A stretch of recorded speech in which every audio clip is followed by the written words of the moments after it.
So the way this problem was traditionally solved was you had, because we use electronic money, right, when you scan your credit card, Yep. or you send it over the internet. But the way this is solved right now is you have a trusted third party, usually a bank, and it has a ledger, like a big spreadsheet of everyone's accounts and Yep. how much is in them. And then they can tell whether everyone is playing fair. They see all the transactions that are announced, and they make sure that you don't spend money that you didn't have.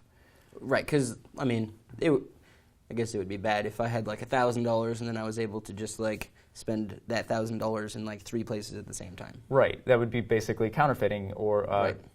or stealing in a certain sense. Right. So the way Bitcoin does is it says, okay, we're going to take that ledger and give it to everybody. But then, and now everybody has a copy of the ledger. But So the ledger being the thing that keeps track of, you have this much, I have this much. Exactly. Right. Yeah. So of all the accounts. Right. And so that ledger is distributed, but then it uses cryptography to make sure that you only can change the part of the ledger that you're authorized to. Right. So I can't spend your money, and when I send you money, it doesn't become official until everybody in the network hears about it, so that everybody can update their ledger and be in sync. Right. So that's how everybody has the same ledger. It uses the same peer-to-peer technology that torrenting uses. Right, which is kind of the beauty of Bitcoin, is that it's not controlled by one government or one entity, and it's completely, distributed and decentralized. Absolutely, yeah. Yeah, so I think that's one of the, it's difficult to counterfeit dollars, right? You have to put a lot of work into it. They put lots of, fancy print on it to make it difficult. But if you really, really wanted to, that's true. You could do it. And I would say that I don't want to mischaracterize it, because in a certain sense, so with Bitcoin, there's this, the ledger, the blockchain, it's the history of the Bitcoin economy. You could come to a Bitcoin node or the Bitcoin economy and say, actually, here's a different ledger. This is the real one, and maybe you changed it to give yourself more money or something. So that's where the proof of work comes in. That's another aspect of Bitcoin, this cryptographic proof of work, and it's basically inside the blockchain. In order to make changes to the blockchain, you have to solve these math problems. And they're difficult to solve. You basically just have to brute force it and spend a lot of computing time looking for the answer. And so what that does is that gives you a mechanism of consensus. You can see how much, what everyone else thinks is the real true economy history. So if the network is presented with multiple blockchains, it always chooses the one with the most work associated with it. Right. And so you think of that proof of work as being like making the printing of the dollars very complicated. They put the watermark and they put the fancy stuff in the background, and all of the things they do. Right. And so when you're saying that the blockchain is distributed and this ledger is, there's nodes, basically, these little points all around the world that are keeping track of what the true ledger is, and they're constantly like, this is my ledger, like, what's your ledger? Oh, okay, we have the same ledger. Okay, we're good. And then it basically does that all around the world all the time, right? Right. And kind of what we're referencing, because this does start to get a little complicated, is miners, right? Right. Which we won't go into super detail yet about that, but basically, do you want to do a really brief, just for the people watching? Yeah, we can talk about that. So the idea, there's a certain logistic issue with if you're trying to introduce currency into an economy, who do you give it to first? Right? Traditionally, it's sort of like, well, let me just give it to my friends, and they can give it to their friends, and it creates this sort of imbalance where some people have access to lots of money that they didn't really earn. Right.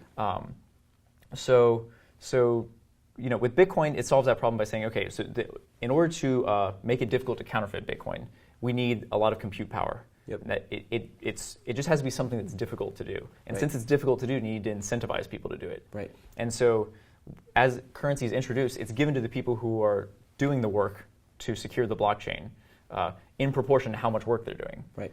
And so this does create a barrier to entry in the sense that you have to be able to get this mining equipment to do all the calculations for you. Right. But you're actually doing something to contribute to the economy in order to get it. Right. Get the currency, which is in many senses different from the current model. And so people buy these miners, which are specialized computers to just do these calculations.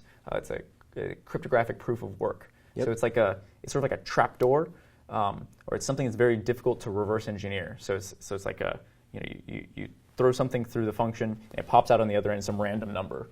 And if you change the input just a little bit, the output is totally different. Right. And so you don't know when you're close to the right answer. Right. And so basically, people all around the world have built or bought these mining computers, which at a high level, what they're doing is the thing where they each have a ledger of all transactions that have ever happened with Bitcoin. Right. And they're constantly checking with, all the other mining computers, and there's a lot of them all around the world, to make sure that, you have this many Bitcoins and I have this many Bitcoins. Right. And that's what's securing the network. Right, and I would make a distinction between miners are sort of specialized nodes. You can have a full blockchain without being a miner. So you can just, and that's what's democratic about it, in the sense that you can just opt in and say, I want a copy of the history of the Bitcoin economy. I want to look at it myself, or I want my computer to scan it. And you don't have to be mining yourself. And when you scan it, so what these nodes are doing is they're checking that when you're sending people money, that you're authorized to spend that money. Right. So that you can't spend the same Bitcoins twice. Exactly. Which is that's actually why Bitcoin at a core is pretty awesome, because they figured, Satoshi Nakamoto, who we don't know who he is, which is also kind of awesome, gets me really excited. He was the first person ever to create this technology that can make sure that I can't spend the same, digital currency twice, which is super cool. So, do you think that Bitcoin is money? And do you think it's good? Like, should people be accepting it? Yeah, I think, like I said earlier, anything can be used as money, and including Bitcoin. And I think Bitcoin is particularly good as money because it has the properties that we normally associate with good money. It doesn't rot. As long as there's a copy of the blockchain somewhere on Earth, you still have your Bitcoin. Yep.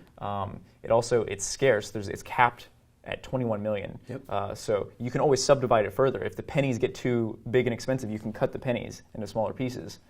But there's never going to be more than 21 million. And it's fungible. It's as fungible as dollars. And it's difficult to counterfeit. And when properly secured, it's actually more difficult to steal than dollars.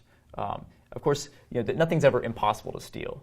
But if you encrypt your wallet, you could have criminals raid your home, take all your stuff, haul you off to jail or something, and they still wouldn't be able to take your money.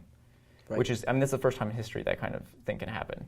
And so, people hear there's a lot of public news about how people got hacked. And that's not the Bitcoin system getting hacked. That's people not securing their Bitcoins properly. Right. It would be like, I have $1,000 in cash, and I left that out in the open and not in a bank, and someone was able to go get that. Right. It's like it's not the bank's fault. It's not the U.S. government's fault. It's like, it's my fault. Right. And you wouldn't keep your life savings in your pocket. And so, likewise, you don't keep all your Bitcoin in one place. Right. So, I guess here's the real question. If you were selling cheese and I had Bitcoin, could I buy your cheese? Would you let me buy the cheese with Bitcoin? Absolutely. Absolutely. There we go. Perfect. Bitcoin is for cheese. No, but I think that there's another issue, though, that I think is not obvious, which is, people don't really learn about in school without having to take very specialized classes how the current financial system works, right? In almost every country in the world, there's a central bank, which is a special kind of bank that is given the authority to print money.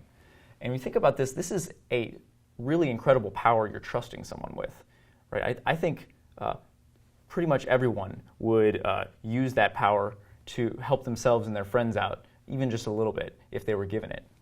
And so that's when in Bitcoin, you talk about a trusted third party, right? The bank is where you route all transactions through. And so they have the ledger that they can see that everyone else is playing fair. Right. But since they're the only ones who have the ledger, no one can see that they're playing fair. Right. And so Bitcoin is more symmetric. Everyone has the ledger, and so everyone can keep everyone else in check. Everyone is the bank. Everyone is the bank. Yeah, and it ends up being like a bubble where everyone's pulling on each other, and it ends up being symmetric and strong. We're keeping each other in line. Yeah, and instead of so that way you don't. If you're going to design an economic system and you're for it to work, you have to trust that everyone's a really great person. Right. It's just not going to work. That's not a solution. Right. So Bitcoin works even if everyone's a jerk. There you go. Bitcoin. For jerks. And cheese. All right, awesome. I think this was super helpful to everybody watching. And I mean, Bitcoins can be really complicated, and money itself can be super complicated. And so I think this was a lot of really great information. Thank you for telling us all of this. Yeah, you're welcome, Matt. Yeah, it was great to have you on. Cool. All right. Bye, guys.